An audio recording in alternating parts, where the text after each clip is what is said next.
Good night, good evening, good morning, grand rising, welcome collective. If you resonate with the title, the thumbnail, you're in the right place, all right?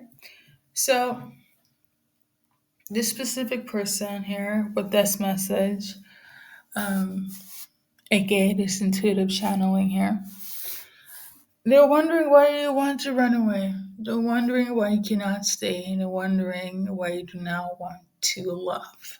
Okay. Dare I say, what is wrong with their love collective? What is wrong with their love that they are offering? Um, yeah, this is what this person is wondering. And to be quite honest, I don't know either, collective. I don't know why you're indecisive. This is a person that really wants to do whatever they can to make you feel their love, pun intended. But like, there is some uncertainty.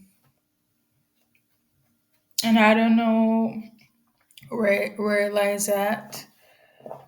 I mean, I could come up with different scenarios and examples. To be quite honest, I feel like the most simplest answers for those that will resonate with this message is that you are afraid. You are afraid to love again, to be loved. And that is the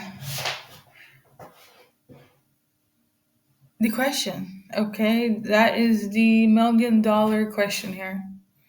That you are afraid of love, to be loved specifically by this person. Now, will they formulate these words? If they're a wordsmith, sure. If they're a writer, if they're a poet, probably. But there is a person that holds you in high regards, collective, and they want to love you. And you seem to be running away from them. They do not understand why, because the energy between you guys, the chemistry, and the connection, because this is not from an individual where it's like they don't feel nothing for you. They do. It's you that's running away. Again, I could come up with a million reasons, right? But the foundation here is that you're afraid. So whatever you are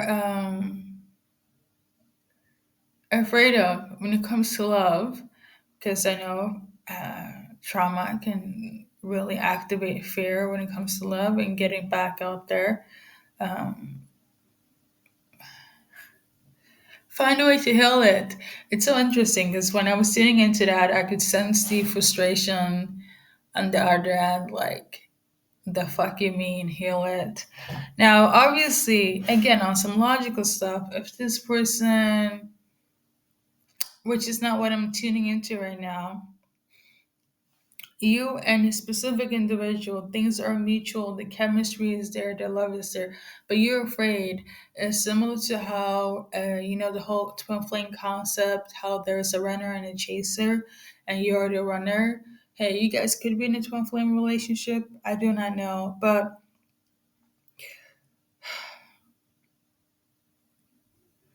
I feel like that's not even like the premise here. The focus is more so like there's somebody that wants to love you, and I do feel like you want to love them as well, but you're afraid. So you just have to, you have to tackle it. You have to heal it, okay?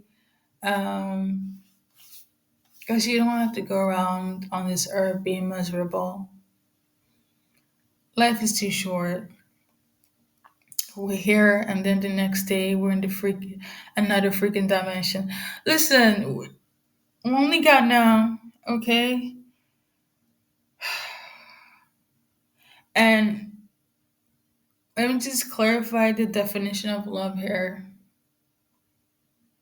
It is not, I'm not speaking on the karmic love, the conditional love, the love that comes with expectations and confusion. No, real, genuine love. The fact that you are a bit timid or afraid, I feel like it has to do with some sort of traumatic event that you experienced in relation to love. Maybe the love in the past with whomever, okay, in whatever setting, category, place, people, or thing, it could have been disorientated.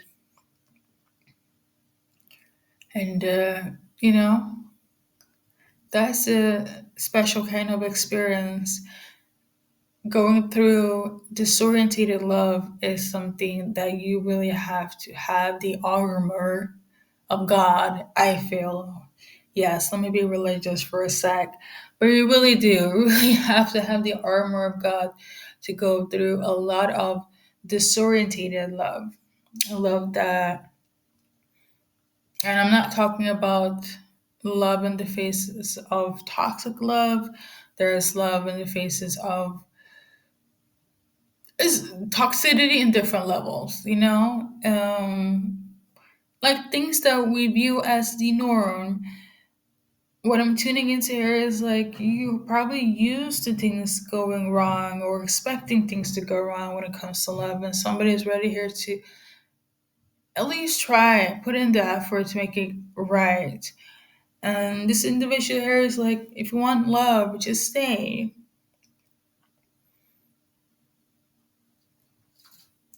Now, I know I can be too logical sometimes, but this is not the reading where this person brings you confusion or illusion or is narcissist or abusive in any way, shape, or form. I think number one is the fear of it, and number two is the fact that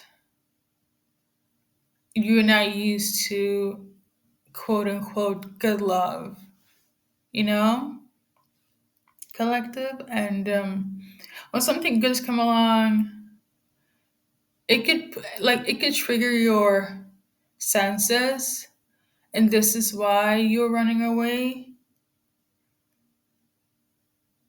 But like 2 seconds for logic here,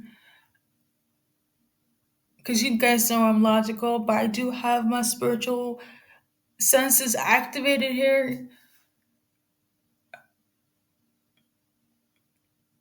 Always go with your intuition. Always go with your gut feeling, right?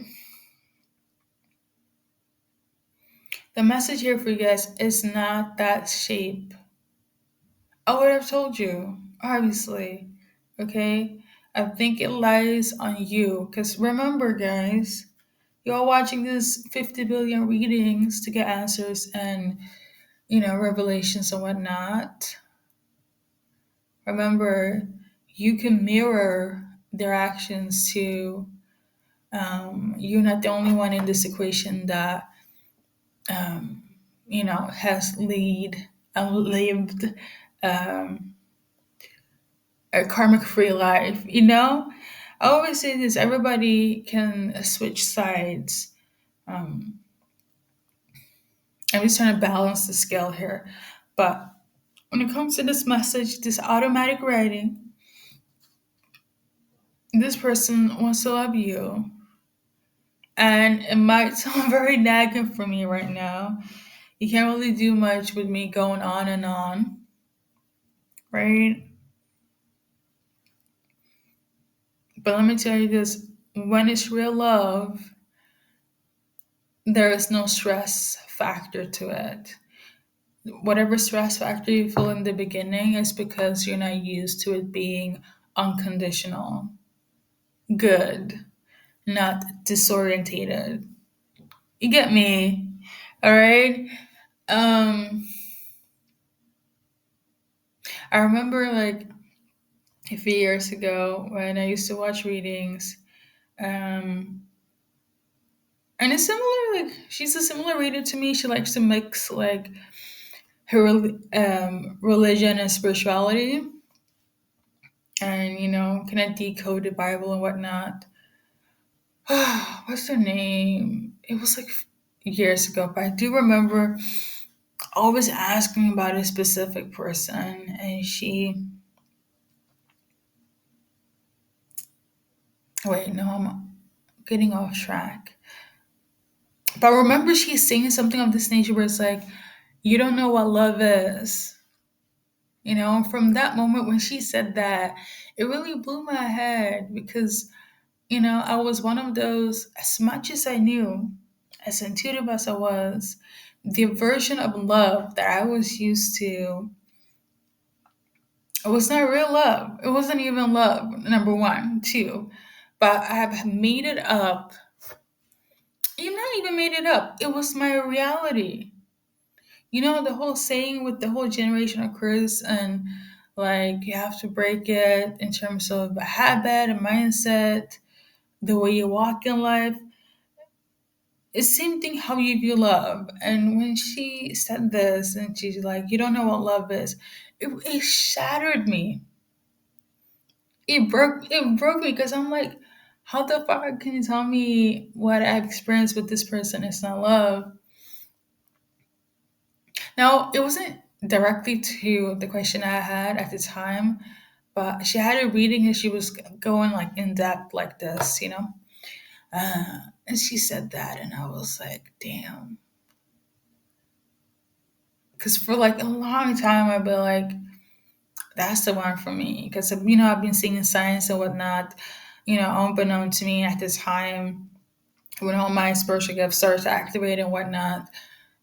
A lot of things were materializing, even in the dream state, because that's what my heart wanted. And for all the things I mentioned here in my insights, you also have, that's why I always say make sure, trust your own intuition, use your discernment when it comes to things that are close to your heart. Because trust me when I say, when you're used to something and it's not good, and God or your spirit team is trying to heal you from that aspect, it will break you down. Just like how this reader said that you don't know what love is. And from there on, I have to shift my whole perspective on what condition, unconditional and conditional love was. Because to this very day, my surroundings, or dare I say, the people from my past and the surroundings that I was in, is based on karmic love and karmic connections and karmic paths. Okay, to this very day, it's not healed. Um, so will I be the first? By the grace of God. So I say this to say, because I don't know. I feel like I should share this because I know what love is, because I can, again, tune in for other people and I can see it. And I know the difference of love when it comes to family, friends, lover, and God, i.e., the universe itself. True, authentic love is something that makes you feel free. I remember back in the days, because me, I'm a writer uh, before all this, and I always say that my dream paradise vision when it comes to how I want to live my life is for me to be free, completely free. Okay, um, free of being me, free of being within me, at least complete freedom. Okay, as long as I can be authentic and free within me, that is like my heaven on earth. Okay, now to have people join that is a freaking blessing, but a lot of times To be free is not the easiest thing. And one of the examples, you can have everything on this planet that is material. If you do not feel free or is authentic within yourself, right? I can be all technical and be like, oh, know thyself and whatnot. Yes, in essence, yes, right? But if you are not free within yourself, life is pretty hard. It's pretty hard. And it's not the easiest thing to, because trust me, again, I feel like I need to repeat this. You can literally have everything on earth, and since we're living in this society, a lot of things is like wanting more than what you have, and it used to go, it's kind of like in the direction of, if it's not financial, it's financial, but it has to do with desires. A lot of people, they want health, but they don't want to put in the work for having good health. Same thing with love, but the thing is, with love, I feel like it's much more trickier to find authentic love, because everybody, I don't know how to explain it. In order to truly love, it's kind of like you have to be completely free. I feel like it's much easier to get fit than to find authentic true love.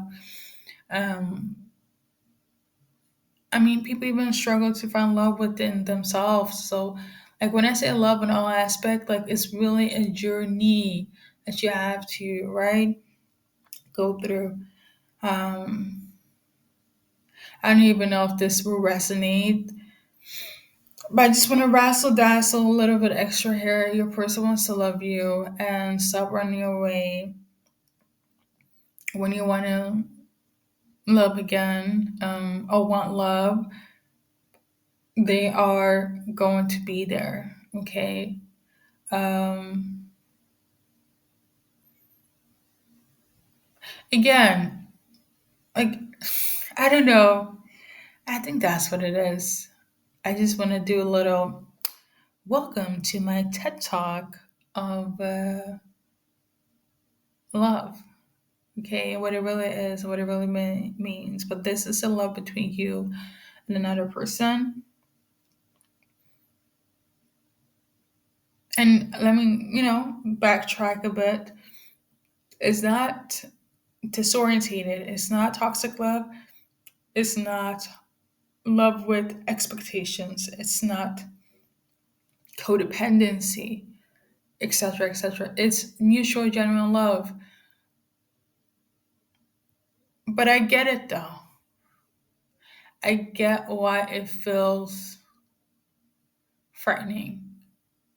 Because when you truly are at the stage when it's a different thing to love somebody, but to receive love, and when you're not used to it, and in this case, it feels disorientated, is almost like it sends a signal to your body, like a alarm clock. We're in danger. Bam! This is something new. The chemicals are reacting, and therefore, it is a fight or flight. And in your case, you choose to fly away. But this person is going to be here to catch you when you're ready. Okay. Collective. All right. Oh, FYI, if the mumbling is here with us today, try out the subtitles. Maybe it will help with, understanding and whatnot. And if that doesn't work, I would advise some really good headphones, a speaker. I turn off any additional sounds, as you guys can hear. So hopefully, as articulating as I can be today during this retrograde and integration of the Lions Gate that's going to take place in a few hours, my time. I'm very excited for that. Um, this is, you know what I'm tuning into? For those that are religious, even if you're not, Jesus loves you. That's also a message. Okay. I don't know if your person is like religious or you are, but if you're not, even if you're not, Jesus loves you. Jeshua, aka Jesus Christ, he loves you. I'm about to cry. Yeah. So, without further ado, thank you for stopping by, and as always, good luck in your journey in life.